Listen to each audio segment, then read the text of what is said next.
ನಾನು 31 kgs weight loss ಮಾಡಿದ್ದೀನಿ ಅಂತ ಹೇಳಿದ್ಮೇಲೆ ತುಂಬ ಜನ ನನಗೆ ರೆಸಿಪಿ ಕೊಡಿ, ನೀವು ಏನು ತಿಂತೀರಾ ಅನ್ನೋದನ್ನ ತೋರಿಸ್ಕೊಡಿ ಅಂತ ಕೇಳಿದರು. ಇವತ್ತು ಒಂದು ಸಿಂಪಲ್ ಹೆಸರು ಕಾಳು ಸ್ಯಾಂಡ್ವಿಚ್ ಮಾಡ್ತಾಯಿದ್ದೀನಿ. ಫಸ್ಟು ಹೆಸರು ಕಾಳನ್ನ ಬೇಯಿಸ್ಕೊಳ್ಬೇಕು, ಒಂದು 3ರಿಂದ 4 ವಿಸಿಲ್ ಬಿಟ್ಕೊಂಡು. ನೆಕ್ಸ್ಟು ಇನ್ನೊಂದು ಬೌಲ್ಗೆ ಈರುಳ್ಳಿ, ಸೌತೆಕಾಯಿ ಮತ್ತು ಕ್ಯಾಪ್ಸಿಕಮ್, ಸ್ವಲ್ಪ ಪನ್ನೀರು ಮತ್ತು ಬೇಯಿಸ್ಕೊಂಡಿರೋವಂಥ ಕಾಳು ಹಾಕ್ಬಿಟ್ಟು ಚೆನ್ನಾಗಿ ಮಿಕ್ಸ್ ಮಾಡ್ಕೊಳ್ಬೇಕು. ಬೇಯಿಸಿರೋ ಕಾಳು ನೀರಿರುತ್ತಲ್ಲ ಅದನ್ನು ಹಾಗೆ ಎತ್ತಿಟ್ಕೊಳ್ಳಿ. ಜೊತೆಗೆ ಉಪ್ಪು ಮತ್ತು ಚಾಟ್ ಮಸಾಲ ಇಷ್ಟನ್ನು ಹಾಕಿ ಚೆನ್ನಾಗಿ ಮಿಕ್ಸ್ ಮಾಡಿ ಸ್ವಲ್ಪ ಹೊತ್ತು ಹಾಗೆ ಬಿಟ್ಬಿಡಬೇಕು. ಮತ್ತು ನಾನು ಸ್ಯಾಂಡ್ವಿಚ್ಗೆ ಗ್ರೀನ್ ಚಟ್ನಿ ಮನೆಯಲ್ಲೇ ಮಾಡ್ಕೊತೀನಿ.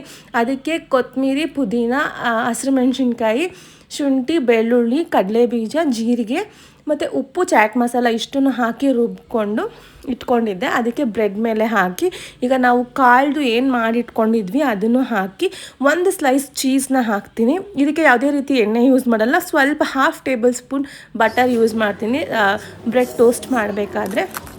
ಇಷ್ಟನ್ನು ಮಾಡಿದ್ರೆ ಸ್ಯಾಂಡ್ವಿಚ್ ರೆಡಿ. ತುಂಬ ಟೇಸ್ಟಿಯಾಗಿರುತ್ತೆ ಮತ್ತು ಹೆಲ್ದಿನೂ ಕೂಡ.